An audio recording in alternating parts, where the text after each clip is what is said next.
Welcome to America Reads Fun Learning Activities. We are college students who create learning activities for kids. Our fun activities are focused on reading, writing, and math.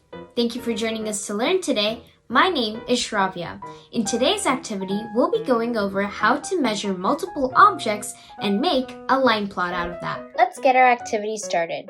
For this activity, you will need one piece of paper, any color, one piece of yellow paper, one piece of green paper, the line plot template, and the caterpillar template. Both of these templates will be shown on the screen shortly.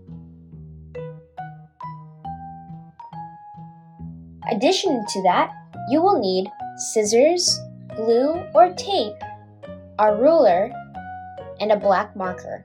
First off, let's go ahead and cut out our caterpillars from the printable template. Make sure to ask an adult for help in this step.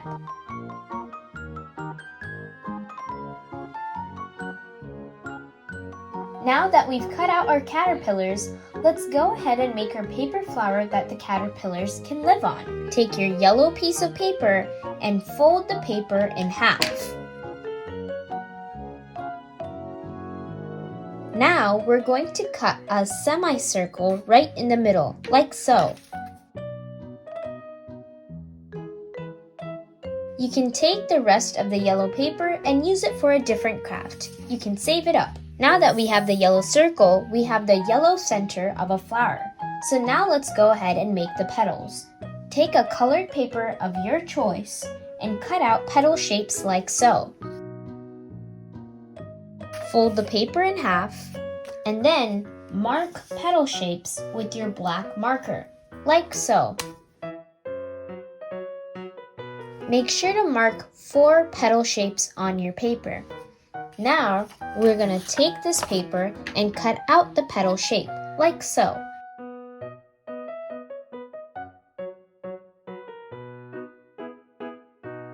Now that we have our 4 petal shapes, notice how they make really long petal shapes with like 2 petals? We're going to go ahead and cut right in the middle in each of these pairs to get single individual petals. Awesome! Now we have 8 petals and 1 center of a flower. So now what we're going to do is take the petals and glue them to the inside of the circle, like so.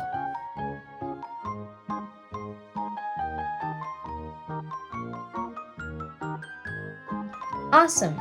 Now our flower should look like this.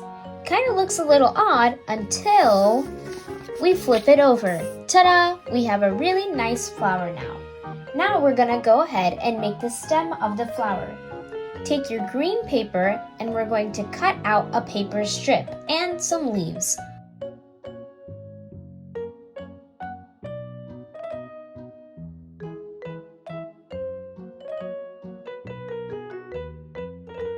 Awesome!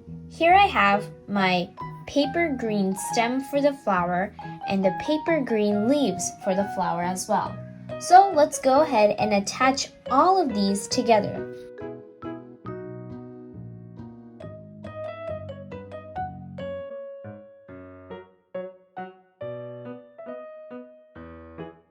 Awesome! Our paper flower is now done, and here's what mine looks like. Now, let's go ahead and start getting our line plot ready before we measure our caterpillars. Take your line pot or line plot to make a vase-like shape for our flower, or you can make it into the shape of a pot. But here, I'm going to show you how to make it into the shape of a vase.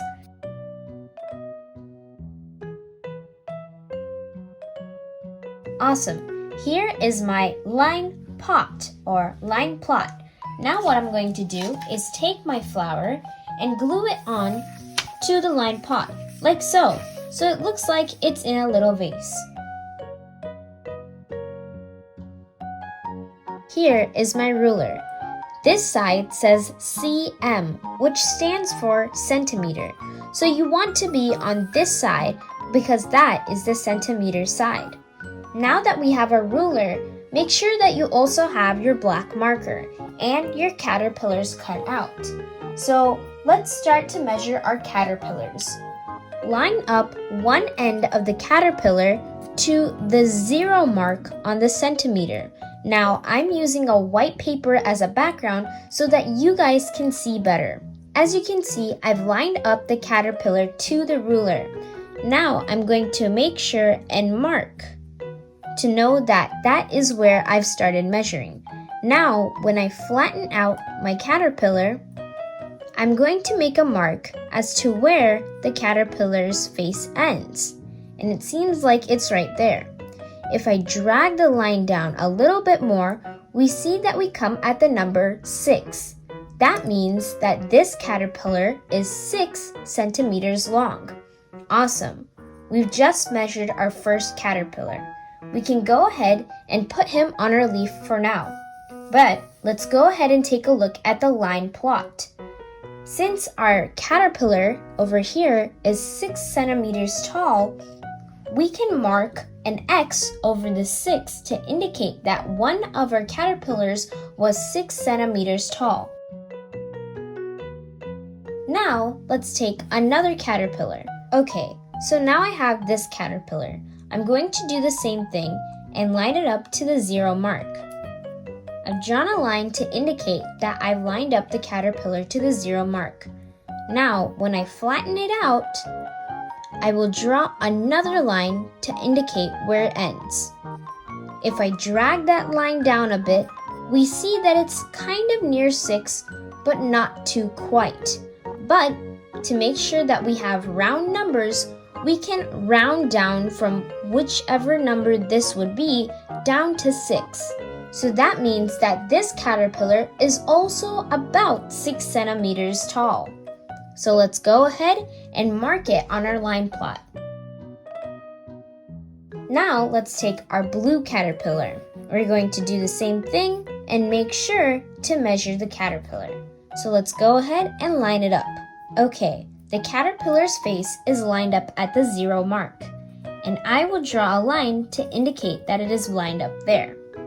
Now I'm going to flatten the caterpillar out and measure and line up where the caterpillar ends. Okay, I've marked where the caterpillar ends.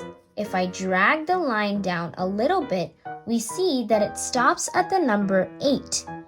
This means that this caterpillar is 8 centimeters tall. So we can put away our caterpillar and mark 8 centimeters on our line plot. Now we have our green caterpillar. We're going to do the same thing and line it up to 0 first. I've drawn a line to make sure that I've lined it up to 0. Now when I flatten out the caterpillar, I can see that it ends right around between 4 and 5. But because we want round whole numbers, we are going to round down, meaning that this caterpillar is closer to 4 centimeters tall. So let's go ahead and mark 4 on our line plot. Awesome. We're now on our last caterpillar, the tiniest one out of all of them. We're going to go ahead and once again line it up to the 0 mark. I've drawn a line to indicate where that 0 mark is.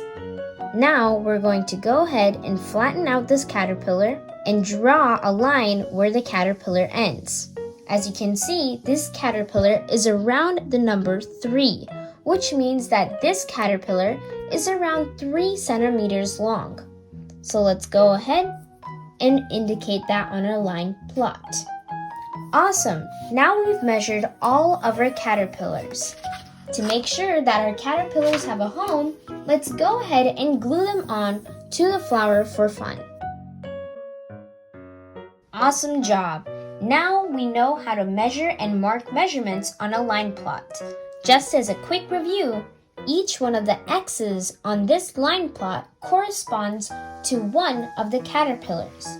So, for example, the X over the 3 on the line plot means that one of the caterpillars are 3 centimeters small. Thank you for joining us to learn today. We hope you come back and learn some more. Please like and subscribe to our channel, and we will be back with more videos shortly.